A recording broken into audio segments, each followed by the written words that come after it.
To programme views makers. मैं हूं आपके साथ शाइस्ता यूसुफ। नाजरीन, मुल्क में आइंदा हुकूमत किसकी बनेगी, इस मामले पर सवालात और तज्जिए तो शुरू हो चुके हैं। पहले तहरीक इंसाफ और मुस्लिम लीग नून की तरफ से अगली हुकूमत बनाने का दावा सामने आया। अब पीपल्स पार्टी की क़यादत भी इस मैदान में कूद पड़ी है। साबिक सदर आसिफ जरदारी ने आज कहा है कि अगली बारी पीपल्स पार्टी की होगी। इससे कबल chairman People's Party Bilawal Bhutto भी ये कह चुके हैं कि अगर शफाफ इलेक्शन हो तो पीपल्स पार्टी मुल्क भर में हुकूमत बनाएगी। हमारा सवाल यह है कि अगली पीपल्स पार्टी की होगी। आसिफ जरदारी ने यह पेशगोई की है। क्या मुल्की सियासी हालात पीपल्स पार्टी की जीत की तरफ जा रहे हैं? इस पर डिस्कशन के लिए जो मेहमान हमारे साथ मौजूद हैं, तारुफ करवा देती हूं। हमें ज्वाइन किया है मुजम्मिल सोहरवर्दी साहब ने, नसीम सिद्दीकी साहब हमारे साथ मौजूद हैं, ब्रिगेडियर रिटायर्ड हारिस नवाज साहब भी हमें ज्वाइन कर चुके हैं। हमारे साथ मौजूद हैं अमीर अब्बास और जैगम खान साहब भी हमारे साथ मौजूद हैं। आप तमाम मेहमानों के वक्त का बेहद शुक्रिया। मुजम्मिल सोहरवर्दी साहब, जैसा कि साबिक सदर आसिफ जरदारी ने भी आज जो बात की, तो क्या वाकई अगली बारी फिर जरदारी? देखें, अगर आज इलेक्शंस हों तो एक हंग पार्लियामेंट सामने आएगी। कोई सियासी जमात इस पोजीशन में नहीं है कि वो एब्सोल्यूट विक्ट्री की क्लेम कर सके। ना पीटीआई, ना पीएमएलएन, ना जेयूआई, ना पीपल्स पार्टी। हंग पार्लियामेंट में पीपल्स पार्टी का तजर्बा है, वो कोलिशन गवर्नमेंट बेहतर चला के उन्होंने दिखाई है 2013 से 2018 तक, और मैं 2008 से 2013 तक। तो अगर उस हंग पार्लियामेंट में पीपल्स पार्टी अगले इलेक्शन में अपनी कुछ सीटें बढ़ा लेती है, जो कि बज़ाहिर नज़र आ रहा है, तो बहुत ब्राइट चांस है कि वो मरकज़ में हुकूमत बना सकें और अब बाकी सियासी जमातों के साथ मिलकर। लेकिन तनहा पीपल्स पार्टी अगली हुकूमत बनाने की पोजीशन में नहीं है। उन्हें पीटीआई या पीएमएलएन में से किसी एक के साथ इत्तेहाद करना होगा, और इस वक्त उनका दोनों के साथ अच्छे ताल्लुकात नहीं हैं। पीएमएलएन के साथ फिर भी बेहतर हैं, लेकिन पीपल्स पार्टी के साथ भी बेहतर हैं ये कहा जा सके, लेकिन बज़ाहिर अलायंस दोनों के साथ नहीं है। लेकिन मैं समझता हूँ कि अगर अगला इलेक्शन आज हो या मौजूदा सूरत हाल में करवाया जाए और हंग पार्लियामेंट आए, तो पीपल्स पार्टी का मरकज़ में हुकूमत बनाने के इम्कानात ज़्यादा हैं, और कोई जरदारी साहब गलत बात नहीं कर रहे हैं। ये अगर पीटीआई सीटें लूज़ करेगी, कहाँ से लूज़ करेगी और वो सीटें किसके पास जाएंगी? क्या जनूबी पंजाब से पीपल्स पार्टी को 5-7 सीटों का इजाफा कर सकेगी? क्या बलूचिस्तान से उन्हें 1-2 सीटें और मिल सकेंगी, या केपी से मिल सकेंगी, या किसे वो और सीटें अपनी जीत सकेंगे? ये सारी नंबर गेम तो सीटों की है। बज़ाहिर उन्होंने कराची से एक सीट जीत कर भी दिखाई है, लेकिन उस वक़्त उनकी हुकूमत थी, और जब निगरान हुकूमत हो उस वक़्त सीटें जीतना मुश्किल होता है बनिस्बत अपनी हुकूमत में सीटें जीतना। लेकिन दूसरी तरफ हम देखें तो तहरीक इंसाफ अपनी हुकूमत में भी ज़िमनी इंतखाबात हारी है। अगर पीपल्स पार्टी ने कोई हारी हुई सीट जीती है तो ये भी उनके लिए एक प्लस पॉइंट है। तो ऑन दी होल हमें अपोजिशन की जमातें ज़िमनी इंतखाबात जीतती हुई नज़र आ रही हैं, और तहरीक इंसाफ ज़िमनी इंतखाबात हारती हुई नज़र आ रही है। लिहाजा ये कहना गलत ना होगा कि आगे अपोजिशन में से किसी जमात की मरकज़ी हुकूमत बने तो पीपल्स पार्टी के ज़्यादा चांस हों। ब्रिगेडियर साहब, आसिफ जरदारी ने जो ये दावा किया है, आपके ख्याल में इसकी वजह क्या हो सकती है? आई थिंक देखें, एक तो पीटीआई की परफॉर्मेंस उस तरह नहीं है जैसे होनी चाहिए थी। अवाम की जो तवक्कुआत थी वो पूरी नहीं की गई हैं। और सेकंड, आपने एक नोट किया होगा कि पीडीएम को पीपल्स पार्टी ने क्यों छोड़ा था। बिकॉज दे डोंट वांट के अभी इमीडिएटली अगले साल इलेक्शन हो। People's Party is not ready for Punjab के लिए उनका भी वो एक पोजीशन नहीं है जो होनी चाहिए।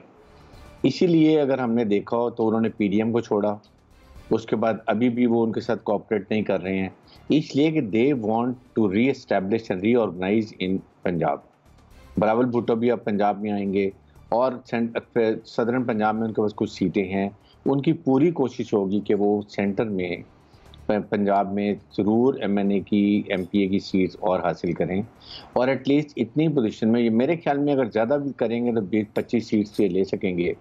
Then they will be in a strong position to go for coalition, either भी पीटीआई जैसे बात की गई है या पीएमएलएन के साथ। लेकिन अगर हम ये बात करें कि वो सेंटर में हुकूमत बना सकेंगे, that will be difficult task.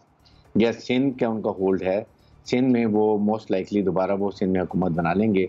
और जो एक हमें एक और जो ख्याल रखना चाहिए कि ये मुल्क के लिए बड़ा ख़तरनाक होता है कि तमाम पार्टियां रीजनल पार्टीज बनती जाएं और नेशनल पार्टीज जो आहिस्ता आहिस्ता रीजन में चलती जाएं। Like People's Party National Party थी, PMLN नेशनल पार्टी थी, उसके बाद अगर आप देखें तो अब PTI भी नेशनल पार्टी है।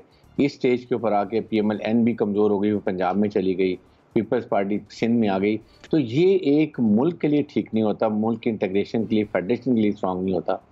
बट ये क्लियर है कि Peoples Party is going to put lot of pressure and exert in Punjab में, ताकि PTI के भी कुछ जो बॉर्डर पे लोग बैठे हैं उनको वो कैच कर सकें।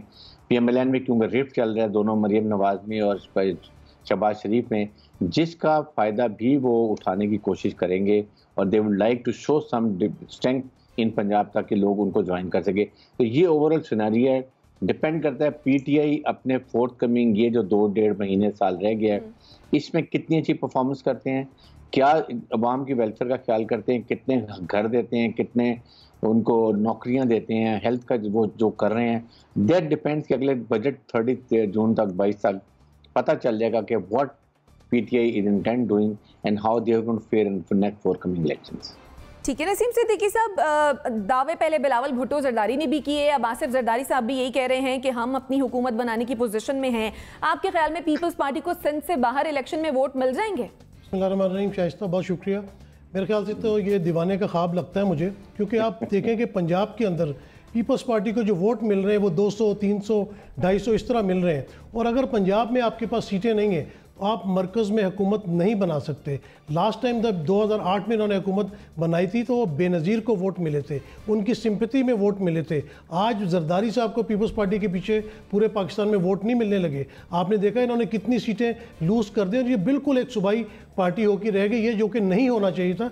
ब्रिगेडियर साहब ने बिल्कुल सही किया कि जितनी रीजनल पार्टीज़ बनती चली जाएंगी तो पाकिस्तान के लिए नुकसान है। लेकिन ओवरऑल अगर आप देखें तो मुझे बिल्कुल नहीं लगता, अगर कल भी इलेक्शन हो जाते हैं तो देखें कि PTI की तो इस वक्त जो पोजीशन है, जिस तरह उनकी कारकर्दगी जा रही है, शायद इनको उस तरह वोट ना मिले। और मुस्लिम लीग नून ये दावा ज़रूर कर सकती है क्योंकि पंजाब उनके हाथ में, पंजाब में उनका बहुत बड़ा वोट बैंक है, तो वो तो शायद हुकूमत बनाने की पोजीशन में आ सकते हैं। लेकिन मुझे पीपल्स पार्टी दूर दूर तक कहीं पे भी अपना जो है वो मरकज़ में हुकूमत बनाती हुई नज़र नहीं आ रही।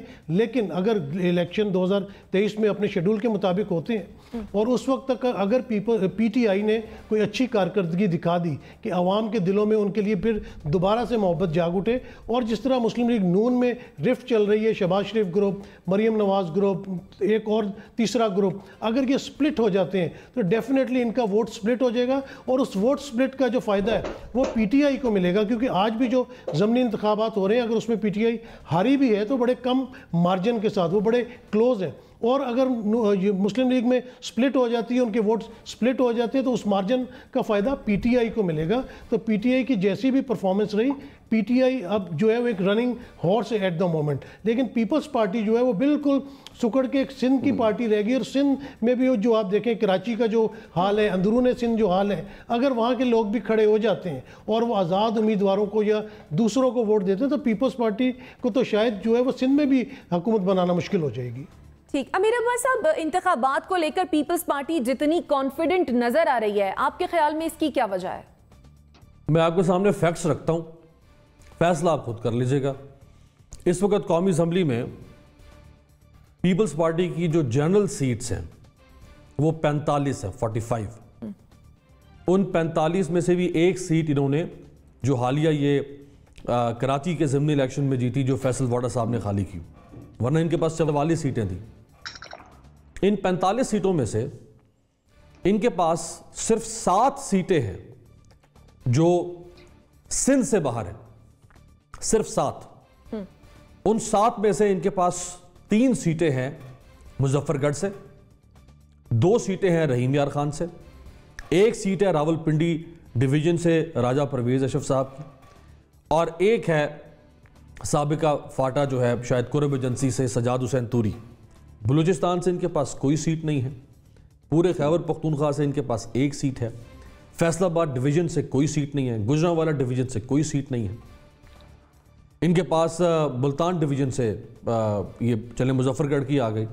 तो इसी तरह से ये बहुत वीक पोजीशन में है पंजाब के अंदर। अब अगर हमने वैसे ही पीपल्स पार्टी की कोई तबला नवाजी करनी है तो हम उनको सिंगल लार्जेस्ट पार्टी भी बना के 2023 में दिखा सकते हैं और पीपल्स पार्टी के बिलावल प्राइम मिनिस्टर बन जाएंगे। लेकिन ये मुमकिन नहीं है। आप जरा एक और फैक्ट सामने रखें, मई 2021 में जो ज़िमनी इलेक्शन हुआ खुशाब में, 235 वोट लिए हैं जमहूरियत की इस चैंपियन पार्टी ने और सारे सूबों की जंजीर, 235 वोट 7वें नंबर पर ही आई है, 7वें नंबर पर। अभी जो पंजाब के अंदर कैंटोनमेंट के बाय इलेक्शन हुए उसमें यह कहां खड़ी हुई है? बलूचिस्तान से इसके पास एक सीट भी नहीं है, और सिंध में भी अगर आप यह समझते हैं कि इनके पास जो 38 सीटें हैं इस वक्त सिंध में, तो जरूरी नहीं है कि वो 38 भी ये मेंटेन रख पाए। हो सकता है उन 38 में से, क्योंकि पीटीआई इस पर काम कर रही है, उन्होंने अरबाब गुलाम रहीम को प्राइम मिनिस्टर ने जो अपना मुआविन खुसूसी बनाया है वो इसीलिए बनाया है कि वो सिंध के अंदर पीपल्स पार्टी को डेंट डालें। तो कोई थाली में रखकर तो नहीं दे देना ना पीपल्स पार्टी को। जीडीए वहां पर है, एमक्यू वहां पर है, पीएसपी है वहां पर, इसके अलावा तहरीक इंसाफ है, तो उन्होंने पूरी तरह से कंटेस्ट करना है पीपल्स पार्टी को। दूसरी बात मैं ये कहना चाहूंगा, यहां एक काम जरूर अच्छा किया पीपल्स पार्टी ने, वो ये कि जो एहतसाब का ये जो चक्की घूम रही थी, उस चक्की में पीपल्स पार्टी का सर नहीं आ रहा। जो आखिरी बड़ी गिरफ्तारी हुई है शाइस्ता पीपल्स पार्टी की, वो याद है आप लोगों को? वो सितंबर 2019 में हुई थी खुर्शीद शाह की। पिछले 2 साल और 1 माह में कोई बड़ी गिरफ्तारी पीपल्स पार्टी की नहीं हुई, लेकिन इस अरसे में आप पीएमएलएन की गिरफ्तारियां देख लें, वो कितनी हो चुकी है। पीपल्स पार्टी की कोई गिरफ्तारी नहीं हो रही। इसका मतलब है कि पीपल्स पार्टी ने जो पीडीएम के अंदर डेंट डाला था उसको उसने किसी तरह से कैश करवा लिया।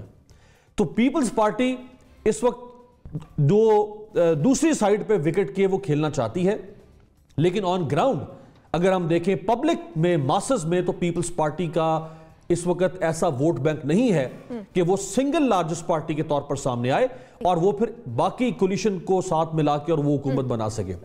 उनके पास इस वक्त 45 ये 2 माइनॉरिटी की और 9 रिजर्व सीट्स है खवातीन की। तो ये इसमें 5-7 नहीं तो 10 का इजाफा कर लेगी पीपल्स पार्टी 2023 में। तो 10 और बढ़ा लेने से वो वजीर आजम तो नहीं बन सकती ना। हाँ, कोलिशन में अगर आएगी तो वो उसमें जरदारी साहब जो हैं वो सियासी जो चालें हैं और जो सियासत की शतरंज है उसको खेलने के माहिर है। वो हो सकता है वहां पे अपनी को कीमत लगवा लें, हो सकता है। ठीक है ज़ैगम खान साहब, चलिए मरकज की बात नहीं करते, पीपल्स पार्टी आपके ख्याल में इंतखाबात तक पंजाब में अपनी पोजीशन जो है वो बहाल कर सकती है, वापस आ सकती है? बहुत मुश्किल लगता है शाइस्ता। देखिए, जरदारी साहब जो हैं वो सियासत में पीएचडी जरूर हैं, लेकिन उनका इल्म नजूम बहुत कमजोर है। 2013 में भी उनका इल्म नजूम जो था वो ठीक नहीं रहा, 2018 में भी। जरदारी साहब को 2017 में जब पीपल्स पार्टी मिली थी, 2007 में 27 दिसंबर 2007 को जब मोहतरमा की शहादत हुई थी, तो उस वक्त पीपल्स पार्टी एक मुल्क गिर जमात थी और आज पीपल्स पार्टी एक इलाकाई जमात है, जैसे कि मेरे कोलीग्स ने, मेरे दोस्तों ने कहा। अब ये कहना कि अगला इलेक्शन हम जीतेंगे, ये तो जरदारी साहब का भी हक है। सिराजुल हक साहब भी कहते हैं हम अगला इलेक्शन जीतेंगे, छोटी से छोटी पार्टियां भी कहती हैं और कह सकती हैं, लेकिन वो क्या मंजरनामा हो सकता है जिसमें पीपल्स पार्टी हुकूमत बनाए? एक तो ये है कि वो वाज़े अक्सरियत के साथ वाहिद अक्सरियती पार्टी के तौर पर या लार्जेस्ट पार्टी के तौर पर, अगर उसको वाहिद अक्सरियती ना भी हो तो उभरे और हुकूमत उसका हक करार पाए। मेरे कोलीग्स ने बिल्कुल ठीक कहा, इस मंजरनामे का तो कोई इम्कान नजर नहीं आता, क्योंकि जो उसकी परफॉर्मेंस है पीपल्स पार्टी की, जो इस अरसे में 3 साल तो हो गए जो मिड टर्म इलेक्शन हुए, उसके अलावा जो ओपिनियन पोल्स हैं वो सब जाहिर कर रहे हैं कि पीपल्स पार्टी की परफॉर्मेंस जो है उस पर भी कोई बहुत अच्छी अवाम की राय नहीं है और उनकी जो परफॉर्मेंस रही है इलेक्शंस में वो भी कमज़ोर रही है। तो पब्लिक ओपिनियन में कोई बड़ी ऐसी तब्दीली नहीं आई कि लोग पीपल्स पार्टी की तरफ चले जाएं। पंजाब में बज़ाहिर यही लग रहा है कि एक 2 पार्टी सिस्टम जो है वो एक तरह का इस्टेब्लिश हो गया है और तमाम जो मुकाबले होते हैं वो पीटीआई और पीएमएलएन के दरमियान में होते हैं और पीपल्स पार्टी थर्ड पर भी बड़ी मुश्किल से आती है, क्योंकि इलेक्टेबल्स बजाय जो अच्छे इलेक्टेबल्स हैं जिनको इन 2 पार्टियों का टिकट नहीं मिलता, वो बजाय पीपल्स पार्टी के टिकट लेने के इंडिपेंडेंट खड़ा होना अपने लिए ज्यादा बेहतर समझते हैं। सही। जो एक ही मंजरनामा हो सकता है जिसमें पीपल्स पार्टी शिराकत इक़्तिदार कर सकती है और डिमांड कर सकती है, जो पिछले इलेक्शन में भी जरदारी साहब का एक वो सिनेरियो था जिन्होंने अपनी जमात के लोगों को, रहनुमाओं को बताया था कि एक हंग पार्लियामेंट हो जिसमें पीपल्स पार्टी की एक डिसाइसिव पोजीशन हो और उसमें पीटीआई और जो एंटी नवाज कैंप है वो मजबूर हो कि नवाज शरीफ को रोकने के लिए पीपल्स पार्टी को लीड दे दे, बावजूद इसके कि पीपल्स पार्टी जो है वो बड़ी जमात ना हो और वो कहे कि नवाज शरीफ को तो हमने आने नहीं देना, मुस्लिम लीग नवाज को तो आने ही नहीं देना, तो चले आपको वज़ीर आज़म बना लेते हैं, हमें वजारतें दे दो। ये वाहिद सिनेरियो है। लेकिन इस सिनेरियो में भी एक असम्पशन है और असम्पशन ये है कि पीटीआई की सीटें कम हो और वो सीटें पीपल्स पार्टी के पास जाएं। तो ये हम पहले ही कर चुके हैं कि बहुत मुश्किल लगता है। तो सिवाय इसके कि ऐसी कोलिशन गवर्नमेंट बने जिसमें पीपल्स पार्टी के बगैर वो हुकूमत बन ना सके, तो वो वाहिद एक सिनेरियो, क्या वो ऐसा होगा? ठीक है। तो इस वक्त बहुत जल्दी है, 2 साल बाकी है। ये एक सिनेरियो है जिसकी बेस पे वो पेशीन गोई कर रहे हैं। ठीक है, नसीम सिद्दीकी साहब आप क्या ऐड करना चाहते हैं? शाइस्ता, यहाँ पे पंजाब की जब बात हो रही है ना, तो एक चीज़ मत भूलें यहाँ पे कि यहाँ पे काफ लीग भी जो है वो भी बहुत स्ट्रॉन्ग है। अगर कोई मुस्लिम लीग के अंदर दरार पड़ती है, वो स्प्लिट होते हैं, तो पंजाब में काफ लीग भी काफ़ी ज़्यादा वोट ले सकती है और वो किसी कोलिशन में आके गवर्नमेंट बनाने की पोजीशन में आ सकती है। तो पंजाब में अगर आप देखें, मुस्लिम लीग नून, पीटीआई और काफ लीग, इन तीन की भी जो पोजीशन है वो पीपल्स पार्टी के बनिस्बत बहुत ज़्यादा स्ट्रॉन्ग है। ठीक है। ये ऊंट का कुहान कब गिरेगा, ये दरार कब पड़ेगी, बड़े दिनों से सुन रहे हैं, अभी तो नहीं देखी हमने। चले ये तो आने वाला वक्त ही बताएगा। मुजम्मिल साहब, आप कुछ ऐड करना चाह रहे हैं? नहीं, ठीक है, लेकिन हमारे सारे दोस्त जो हैं वो एक फैक्टर को नज़रअंदाज कर रहे हैं। कुछ ने उसकी तरफ ज़िम्नन इशारा भी किया है कि देखें, इक़्तिदार में आने के लिए जो लवाज़मात हैं उसमें अवामी हमायत ज़रूर एक चीज़ है, लेकिन कुछ और फैक्टर्स भी हैं जिनके ज़रिए आप इक़्तिदार में आते हैं, जिनके बग़ैर इक़्तिदार में आना अगर अवामी हमायत मौजूद भी हो तो मुमकिन नहीं होता। और अगर ये उन फैक्टर्स को अगर सामने रखा जाए तो इस वक्त पीपल्स पार्टी ही ऑप्शन लग रही है दूसरी तरफ इस्टेब्लिशमेंट की, कि अगर उन्होंने पीटीआई के बाद किसी को चांस देना है, वो कैसे भी वो चेस बोर्ड बनाया जाएगा तो वो पीपल्स पार्टी के लिए बन सकता है, क्योंकि अभी मुस्लिम लीग नून के लिए तो बनता नज़र नहीं आ रहा वो चेस बोर्ड। और अगर पीटीआई के बाद किसी के चांस लग रहे हैं तो वो दोस्तों को ये भी ज़हन में रखना चाहिए कि वो ऑप्शन इस वक्त पीपल्स पार्टी है।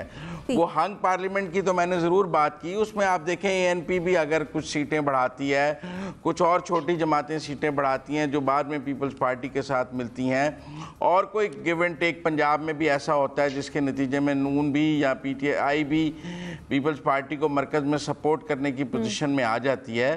तो ये कोई इतना इम्पॉसिबल काम नहीं नजर आता अगर करने वाले करने पे आए। यानी तो बहुत ज्यादा इम्पॉसिबल आपको ये काम नजर नहीं आता। कमोबेश सभी एनालिस्ट का मानना यह है कि मुल्क की सियासी हालात इस वक्त पीपल्स पार्टी की तरफ नहीं जा रहे। नाज़रीन, ब्रेक पर जाएंगे और जब ब्रेक से वापस आएंगे तो फिर बात करेंगे पीडीएम के इख्तलाफात के बारे में। स्टे विद अस।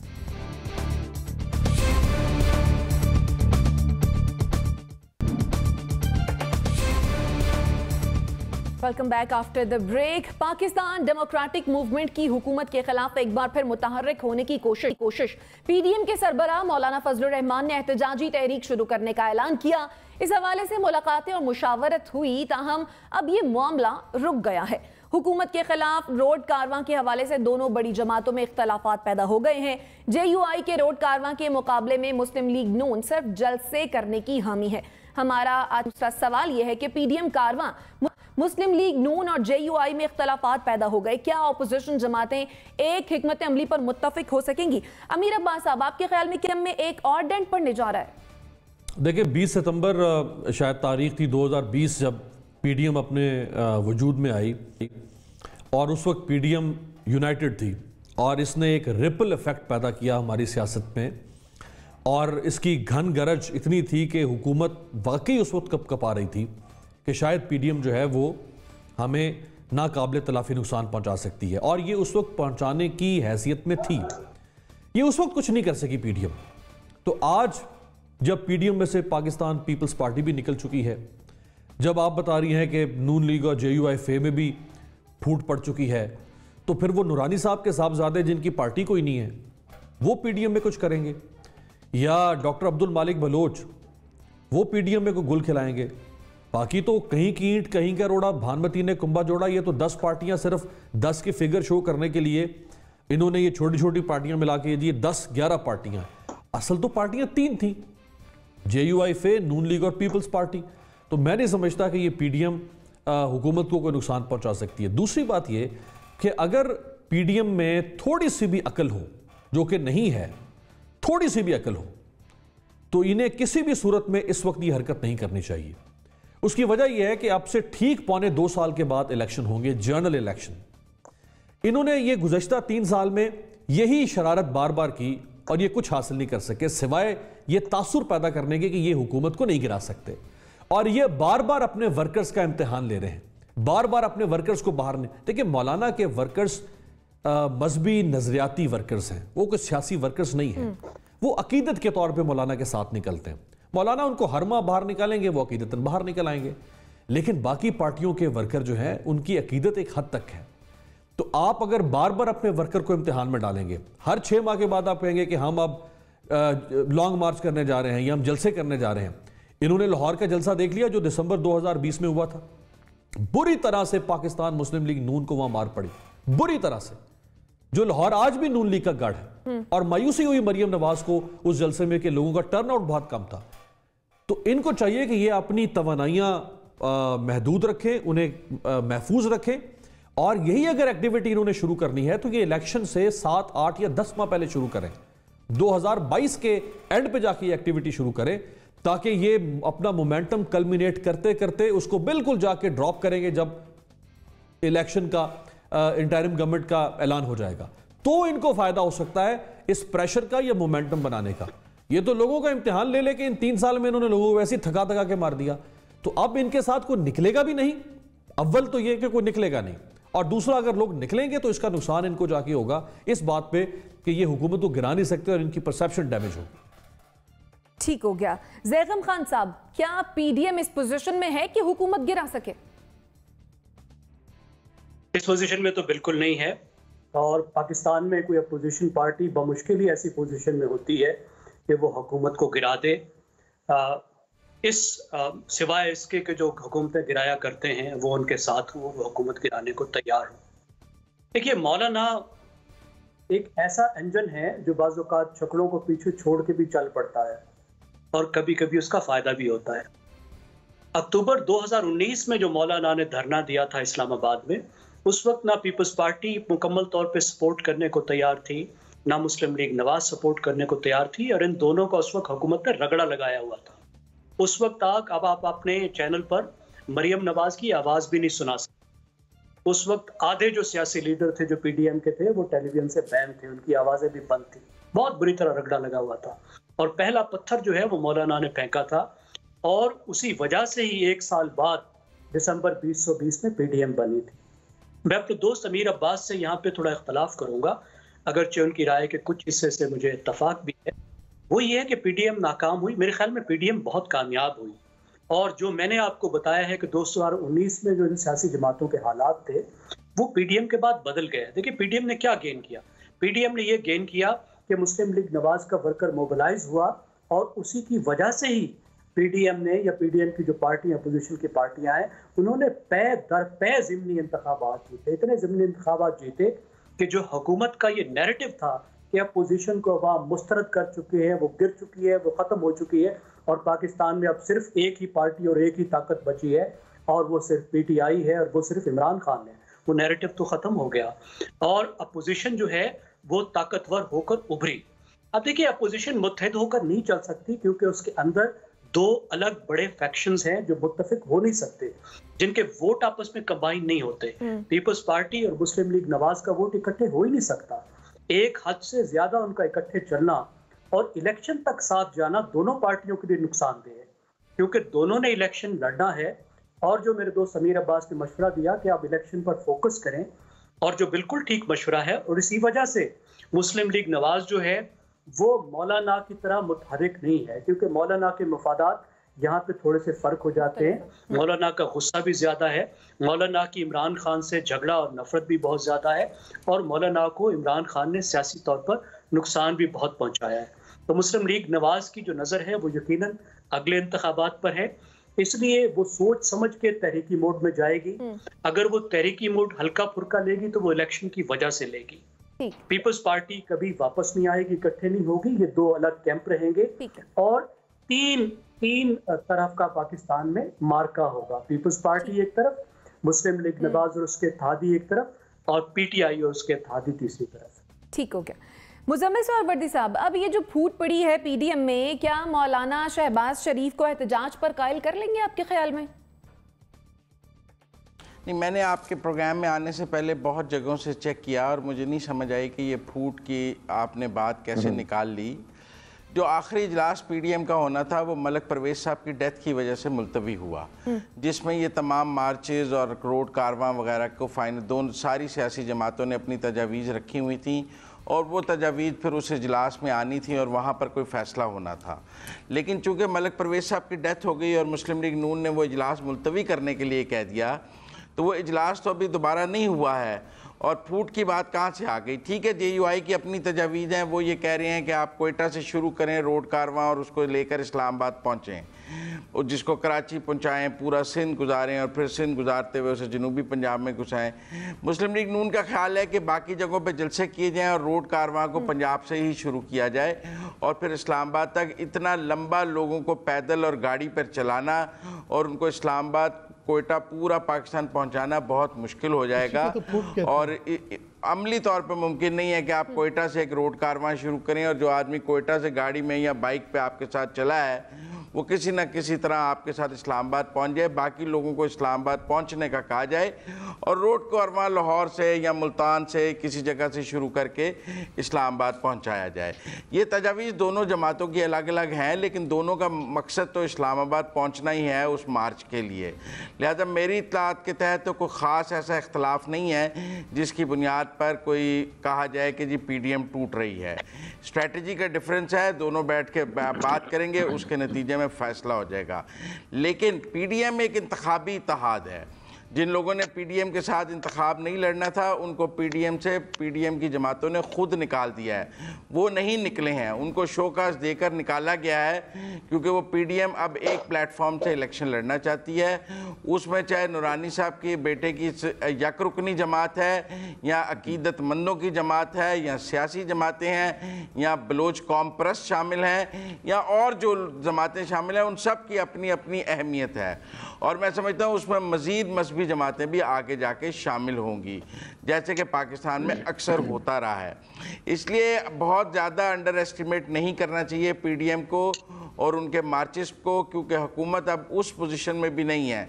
जो मौलाना फजल रहमान साहब का पहला मार्च था उसको कोई हुकूमत ने तो नेगोशिएट करके नहीं उठाया था और उस पर जो वादे हुए थे जिनको बाद में पूरा नहीं किया गया था, अब हमें कहीं ना कहीं उन वादों के पूरे होने की शक्ल भी नज़र आ रही है बलूचिस्तान में। जिस तरह जाम कमाल साहब फिर रहे हैं इस्लामाबाद में, जैसे वो उनको सदारत से हटाने की बात हो रही है, जैसे उनके खिलाफ अदम एतमाद खड़ा है, जैसे बाप पार्टी के अंदर इत्तेहाद। अगर जाम कमाल साहब के खिलाफ अदम एतमाद कामयाब हो जाता है और वहाँ नई हुकूमत बनती है तो उस नई हुकूमत में एक बड़ी जमात जो होगी वो मौलाना फजल रहमान होंगे। वज़ारत आला उनके पास आती है या बाप के छोटे ग्रुप के पास जाती है, लेकिन दोनों सूरतों में जेयूआई तो इक़्तिदार में बलूचिस्तान में आ जाएगी। जैसे कि हमने पिछली दफ़ा भी देखा कि स्क्रिप्ट यही होता है कि बलूचिस्तान से टॉपल करना वो शुरू करते हैं और फिर आगे आते जाते हैं। तो अगर बलूचिस्तान में हमें कोई चेंज नज़र आता है तो फिर हम ये ना कहें कि पीडीएम बड़ी नाकाम हो गई है, क्योंकि उस पहले मार्च के नतीजे में ही बलूचिस्तान में तब्दीली की बातें शुरू हुई थी। यानी आपके ख्याल में पीडीएम नाकाम नहीं हुई जो बाद में डिले हुए हैं। ठीक है, ठीक है। ब्रिगेडियर साहब, आपके ख्याल में आने वाले इंतखाबात में जमातें पीडीएम के बैनर तले लड़ती नजर आएंगी इंतखाबात, या फिर पीडीएम आने वाले इंतखाबात में कहीं नजर नहीं आएगी? देखें, पीडीएम में इज अ डेड हॉर्स। जब एक तहरीक डाई डाउन होती है, खत्म होती है, वो दोबारा कभी मोमेंटम नहीं पकड़ती है। We should be very clear. Number 2, PDM के पास कौन सा नैरेटिव है सवाए फौज को टारगेट करना, पर्सनल अटैक करना, इसके अलावा उन्होंने कौन सा टारगेट किया है, नैरेटिव दिया है? लाहौर के जलसे के बाद जहाँ पर जिस तरीके से अटैक किए गए उसके बाद अवाम ने इनके इस नैरेटिव को रिजेक्ट कर दिया था। जो दुश्मन का नैरेटिव था वही इनका था। उसके बाद इनकी अपनी जमात में जो एक रिफ्ट आ गई, वो आपको सबको पता है। मैं PMLN की फिर शहबाज शरीफ की और मरीम नवाज का क्या आपस में प्रॉब्लम चल रहा है, अभी तक चल रहा है, जिसकी वजह से वो परेशान हुए हैं। थर्ड बात है कि ये किस तरह मुमकिन हो सकता है कि अब इस स्टेज के ऊपर एक पॉलिटिकल पार्टी और एक छोटी पार्टी के साथ they can do something else. People's Party को अगर ये शामिल रखते तो yes it would have been a strong party. वो उसी वक्त जब पीपल्स पार्टी ने छोड़ा इनको, उसी वक्त ये बात क्लियर हो गई, नो पीडीएम इज गॉन। और जब 1 साल के बाद दोबारा उठें तो फिर वो बात कभी भी नहीं होती है। इस चीज़ में हमें क्लियर होना चाहिए, फेलियर को कभी दोबारा ट्राई नहीं किया जाता। दे वर फेल्ड एज ए पीडीएम है इन स्टार्ट में, और फिर हमारा भी आर्मी में यही कि when we fail in certain direction और target we never go for that, we change the target. इसलिए इनके पास इस वक्त 1.5 साल रहने के बाद क्या मुल्की हालात अगर आप देखें, इंडिया की तरफ देख लें, कश्मीर में, अफगानिस्तान की तरफ देख लें, 22 सेनेटर ने जो बिल पेश किया उसको देखें, ओवरऑल आप देखें इस क्षेत्र में नया ब्लॉक कैसे बन रहा है, क्या हालात हो रहे हैं। क्या मुहिब्बे वतन हमारी पॉलिटिशियंस को इस वक्त इन चीज़ों में पढ़ने की ज़रूरत है, या ये अपने इलेक्शन की तैयारी करें, अपना बहुत अच्छा मैनिफेस्टो लेकर आएं जिससे अवाम इनकी तरफ मुतवज्जे हों और ये वो उनको बता सकें। बट आई थिंक इस स्टेज के ऊपर जिस तरीके से किया जा रहा है, इट इज़ जस्ट कि पाकिस्तान को नुकसान पहुंचाने की बात इनएडवांटेडली। आई डोंट थिंक कि वो जान के कर रहे हैं। दे मस्ट अंडरस्टैंड कि इससे पाकिस्तान को क्या नुकसान होगा। इसलिए नाउ इज द टाइम कि नेक्स्ट इलेक्शन के बारे में सोचना शुरू करें। ठीक हो गया। नसीम सिद्दीकी साहब, आपके ख्याल में पीडीएम की सियासत से सबसे ज्यादा फायदा किस जमात को हुआ और नुकसान किस जमात का हुआ? पीडीएम से सबसे ज़्यादा फ़ायदा पीटीआई को हुआ और सबसे ज़्यादा नुकसान मुस्लिम लीग नून को हुआ, क्योंकि पीपल्स पार्टी ने तो उनसे अपने रास्ते जुदा कर लिए। अमीर अब्बास ने बहुत अच्छी बातें की, लेकिन अमीर की एक बात से मैं थोड़ा सा इख्तलाफ करूंगा। अमीर ने कहा कि जब पीडीएम शुरू हुई थी, स्टार्ट हुआ था, तो उस वक्त हुकूमत ज़रूर घबराई हुई थी। मैं बिल्कुल नहीं मानता, क्योंकि जिस दिन लाहौर का जलसा था और वो एक्सपेक्ट किया जा रहा था, क्योंकि नून लीग का गढ़ है और वो बहुत बड़ा जलसा वहाँ पे होगा और वहाँ से जो तहरीक है वो या धरना जो है वो इस्लामाबाद की तरफ लॉन्ग मार्च निकलेगा। तो उस दिन हमने सुबह देखा कि प्राइम मिनिस्टर इमरान खान अपने ट्रैक सूट में अपने बनी गाला वाले घर में अपने कुत्तों को जो है वो खाना खिला रहे थे। तो वो आप देख सकते हैं कि गवर्नमेंट, क्योंकि पीटीआई इमरान खान से ही है, वो कितने काम नज़र आ रहे थे। और क्या हुआ कि रात को ये पता चला कि पीडीएम का भी शो नाकाम हुआ, मरियम नवाज़ का भी शो नाकाम हुआ और मुस्लिम लीग नून का भी शो नाकाम हुआ। तो पीडीएम बिल्कुल ये गलत वक्त का चूज़ कर रही है। इस वक्त तो ये चला हुआ कारतूस है, चला हुआ कारतूस आप दोबारा किस तरह चला सकते हैं, कोई फ़ायदा नहीं होगा। और वही बात है कि जब ये अगर ये तहरीक अभी शुरू करेंगे तो इलेक्शन के करीब तक तो कोई इनको रिजल्ट भी नहीं मिलेगा, इनके कारकुनान भी थक जाएंगे, आवाम भी थक जाएगी और इनको अपना ही नुकसान। तो पीडीएम सबसे बड़ा अपना नुकसान करेगी और पीडीएम में सबसे बड़ी जमात नून लीग है, तो सबसे ज़्यादा अपना उनका नुकसान होगा। जहाँ तक बात है कि इनके अंदर कोई रिफ्ट नज़र नहीं आ रही, तो मैं नहीं समझ पा रहा कि क्यों टूट फूट लोगों को नज़र नहीं आ रही। जब पीपल्स पार्टी ने किस बात पे छोड़ा, यही था कि पीडीएम की कुछ जमातें कहती कि इस्तीफे दिए जाएं, पीपल्स पार्टी कहती इस्तीफे नहीं देंगे, पहले आप लॉन्ग मार्च करें। तो इख्तलाफ यहीं से शुरू हुआ ना, टूट फूट यहीं से शुरू हुई। तो जिस तरह मेरे दोस्त ने कहा कि अभी इख्तलाफ आ रहा है कि वो चाहते हैं कि कोयटा से वो रैली लेके निकले, उनको सिंध में बिल्कुल पजीराई नहीं मिलेगी, क्योंकि पीपल्स पार्टी उनका हिस्सा नहीं है, ना नून लीग वहाँ पे है, ना जमीयत उलमा इस्लाम वहाँ पे है। तो ये टूट फूट के शिकार हो रही ना, तभी तो इख्तलाफात हो रहे हैं। और इसी तरह आने वाले दिनों में भी अगर वो अपना कोई लॉन्ग मार्च लेके निकलते हैं, कोई धरना देने की कोशिश करते हैं, और जो मुल्की हालात हैं उसकी वजह से लोग बाहर नहीं निकलते, या डेंगू फैला हुआ है, या कोरोना का अभी तक 4th वेव चल रही है, तो अगर पीडीएम के ये जलसे नाकाम हो जाते हैं तो इनको तो इलेक्शन से पहले ये बहुत जो है वो सुबकी उठाना पड़ेगी। तो बेहतर यही है कि ये महंगाई पे बात करें, जो लोगों के असल चीज़ें, ये कौमी असम्बली में आके बात करें। ये जब कोई लेजिस्लेशन आता है या कोई अपना ऑर्डिनेंस आता है ऐवान सदर से, तो ये फ़ौरन कहते हैं कि इसमें असेंबली में क्यों नहीं पेश किया गया। तो ये असेंबली के इजलास बुलाएं और असेंबली में आवाम की जंग लड़ें। ठीक है, बिल्कुल अवामी इश्यूज पर बात करनी चाहिए। मुजम्मिल साहब, आप क्या ऐड करना चाह रहे हैं? देखिए, मैं समझता हूँ कि ये जो 3 साल से एक नैरेटिव है ना कि जी वो दुश्मन का एजेंडा लेके चल रहे हैं, वो दुश्मन का, तो क्या पाकिस्तान के अवाम दुश्मन के एजेंडों को वोट दे रहे हैं ज़मीनी इंतखाबात में, कंटोनमेंट के इंतखाबात में? ये कंटोनमेंट में जो 20 में से 19 सीटें जो हैं नून लीग ने जीत ली, तो क्या सारे कंटोनमेंट में लोगों ने दुश्मन के एजेंडे को वोट डाल दिया और वहाँ सारे दुश्मन के हामी कंटोनमेंट में रह रहे थे जिन्होंने दुश्मन के एजेंडे को वोट डाल दिया? ये हम कैसी बातें करना शुरू कर देते हैं कि जी वो फलां दुश्मन का एजेंडा है, है, फलां मुहब्बे वतन है, ये क्रॉस फाइंड, ये फेंसेस ना लगाएं पाकिस्तान के अंदर। इसने ना माजी में पाकिस्तान को कोई फ़ायदा दिया है ना आगे दिया है। हम पहले ही 2 लख्त हो चुके हैं, किसी को दुश्मन कह के, किसी को दोस्त कह के, सबको इस तरह के नैरेटिव अपने सियासी मुखालफिन के बारे में बिल्ड करना कि फलां दुश्मन का नैरेटिव है। भाई अगर वो दुश्मन का नैरेटिव है तो फिर कंटोनमेंट से जीत रहा है। आप बात कर लें कि कंटोनमेंट के लोग क्यों दुश्मन को वोट दे रहे हैं। इसमें Shaista I like to add in this. ठीक, ब्रिगेडियर साहब, अमीर अब्बास साहब का कमेंट लेके आपके जानिब आती हूँ। अमीर अब्बास साहब, आप क्या कहना चाह रहे हैं? देखिए शाइस्ता, 2 बातें। एक तो मुजम्मिल साहब ने कहा कि मजीद मजहबी जमातें आगे पीडीएम का हिस्सा बन सकती हैं, तो 3 और मजहबी जमातें हैं जो बड़ी पाकिस्तान में हैं। एक है जमात इस्लामी, जो किसी सूरत में भी पीडीएम का हिस्सा नहीं बनेगी। दूसरी मजहबी जमात है MWM, एक बड़ी जमात है, लेकिन वो भी किसी सूरत में पीडीएम का हिस्सा नहीं बनेगी। और तीसरी जमात है TLP, वो भी किसी सूरत में पीडीएम का हिस्सा नहीं बनेगी। इसके अलावा कोई चौथी ऐसी मजहबी जमात नहीं है जिसके ऊपर पीडीएम इन्हिसार कर सकती है। जो नसीम सदीकी साहब ने फरमाया, देखें इसमें कोई शक नहीं कि इमरान खान साहब ने उस वक्त एक जेस्चर दिया कि आप लोगों ने जो जलसे करने कर लो, मैं तो अपने कुत्तों के साथ खेल रहा हूँ, मुझे कोई परवाह नहीं है। लेकिन ये कॉन्फिडेंस इसलिए इमरान खान साहब को मिला कि हुकूमत ने डिवाइड एंड रूल की पॉलिसी इख्तियार की। उन्होंने पीपल्स पार्टी को तोड़ लिया पीडीएम से, और इसलिए तोड़ा जिसका मैंने आगाज में जिक्र किया था कि आखिरी गिरफ्तारी आज से 2 साल पहले हुई है। आपको याद है फरियाल बीबी की कोई पेशियां अदालत में कब होती नहीं है, या जरदारी साहब की कितनी पेशियां हो रही हैं, या पीपल्स पार्टी के बाकी लोगों की पेशियां कहां हो रही है। तो वो एक रिलीफ ले चुकी है, लिहाजा पीडीएम को कमजोर किया। अच्छा, उससे पहले जो मौलाना फजलुर रहमान साहब इस्लामाबाद में धरना लेकर आए थे, उस धरने के अंदर कौन था मौलाना के साथ? कोई भी नहीं। ये तो सारे वहां पे हॉलीवुड स्टार बनकर आते थे, 1 घंटे के लिए 1.5 घंटे के लिए तकरीरें करते थे, स्टेज को कैश करवाते थे और निकल जाते थे। बैठा तो वहां पे मौलाना बेचारा रहा। तो अगर ये मौलाना के साथ रहते, अगर ये सही मानों में हकीकी जिद्दोजहद करते, स्ट्रीट मूवमेंट चलाते हुकूमत के खिलाफ, तो फिर मैं देखता कि हुकूमत जो है वो कैसे इतनी कॉन्फिडेंस के साथ बैठती, और फिर मैं देखता कि इमरान खान साहब कैसे कुत्तों को खिलाते। ठीक है ब्रिगेडियर साहब, जस्ट आई वांटेड कि देखें, मैंने जो बात की है, एनिमी का नैरेटिव यही है कि फ़ौज और अवाम में जो एतमाद है उसको दूर करें, फ़ौज को कमज़ोर करें और खुदा न खासा पाकिस्तान को कमज़ोर करें।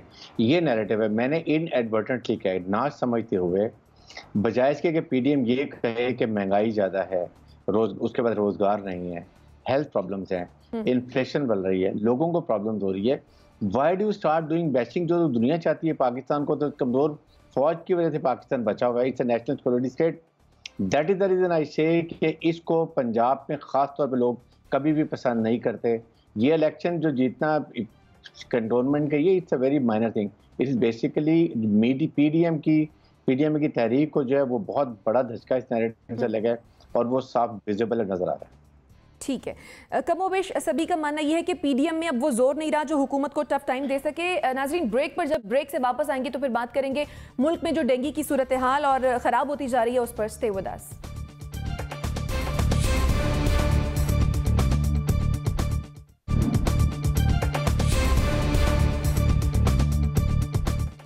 Welcome back after the break. मुल्क में कोरोना के बाद डेंगू की सूरत हाल खौफनाक होने लगी है। पंजाब में डेंगू से मुतासर होने वालों की तादाद 5000 तक पहुंच गई है। गुज़श्ता 24 घंटों के दौरान लाहौर में 146, इस्लामाबाद में 125 अफराद वायरस से मुतासर हुए हैं। खैबर पख्तूनख्वा में एक दिन में 180 अफराद में वायरस की तस्दीक हुई है। पंजाब में डेंगू के मरीजों की तादाद 5000 के करीब पहुंच गई। डेंगू से निपटने के लिए हुकूमत के पास क्या कोई हिकमत अमली मौजूद है? नसीम सिद्दीकी साहब, क्या लगता है, क्या हुकूमत के पास कोई हिकमत अमली मौजूद नहीं है इस सूरत हाल से निपटने के लिए? देखिए, बहुत पहले भी डेंगू आया था और उसने काफ़ी तबाही मचाई थी, और अभी तो वायरस जो कोरोना वायरस था उसकी वजह से हुकूमती जो मामलात हैं हॉस्पिटल्स में वो काफ़ी हद तक कॉम्प्रोमाइज़ थे। लेकिन डेंगू के बारे में ये है कि सफाई सुथराई का अगर ख्याल रखा जाए, उसमें हुकूमत भी इन चीज़ों का ख्याल रखे और आवाम भी इन चीज़ों का ख्याल रखे, तभी डेंगू से बचा जा सकता है। क्योंकि डेंगू उस वायरस की तरह नहीं है, नज़र नहीं आ रहा और फैल नहीं रहा। अगर इसमें हम एहतियात करें, पानी को जमा ना होने दें, मच्छरों की बहुतात ना होने दें, तो इससे बचा जा सकता है। लेकिन इसके लिए गवर्नमेंट को भी बहुत ज़्यादा एक्शन लेने चाहिए, और जो जा बजा हमें गंदगी के ढेर पूरे मुल्क में नज़र आते हैं, उस पर गवर्नमेंट को ख़ास तौर पे काम करना चाहिए कि सफाई सुथराई का वो ख्याल रखें, गंद को प्रॉपर जो है वो उठाया जाए। तो उसके बाद अगर मच्छरों की बहुतात कम होगी तो तभी डेंगू पे काबू पाया जा सकेगा। मुजम्मिल सरवरती साहब, शहबाज शरीफ भी कह चुके हैं कि हमने जो तरीका इख्तियार किया था डेंगू से बचाव का वो कर लें, लेकिन तर्जमान पंजाब हुकूमत कहते हैं कि आप लोगों ने तो धुआं मारा। क्या इस हुकूमत के पास कोई तरीका है? मेरा ख्याल है कि ये गवर्नमेंट का एक वाहिद क्रेडिट कोविड का ये लेते थे कि हमने कोरोना को बहुत अच्छा मैनेज किया है। आप सिंपल पंजाब को सिंगल आउट तो ना करें, केपी, इस्लामाबाद, सब जगह सूरत हाल ही ख़राब है। तो ये तो एक नेशनल सिचुएशन है और ये इसमें पंजाब बैशिंग की तो कोई ज़रूरत नहीं। यहाँ तो आप कहें इस्लामाबाद में डेंगू नहीं है और पंजाब में फैला हुआ है, यहाँ आप कहें केपी में नहीं है और पंजाब में फैला हुआ है, तो हम फिर सिर्फ पंजाब हुकूमत की बात कर लेते हैं और बाकी हुकूमतों की बात नहीं करते हैं। और अगर ये नेशनल सीन पे नज़र आ रहा है तो मुझे लगता है कि ओवरऑल जो गवर्नमेंट की एक हेल्थ की पॉलिसी है उसकी नाकामी हमें नज़र आ रही है। और जैसे कि हमने ये देखा कि NCOC बनाई इन्होंने कोविड के लिए, बाद में जब टिड्डी दल आया वो उसके लिए भी इन्हें फ़ौज को कहना पड़ा कि हमारे ये टिड्डी दल मार दें फसलों में से। फिर कोरोना में भी हमने देखा कि NCOC में सारी फ़ौज ने देखा।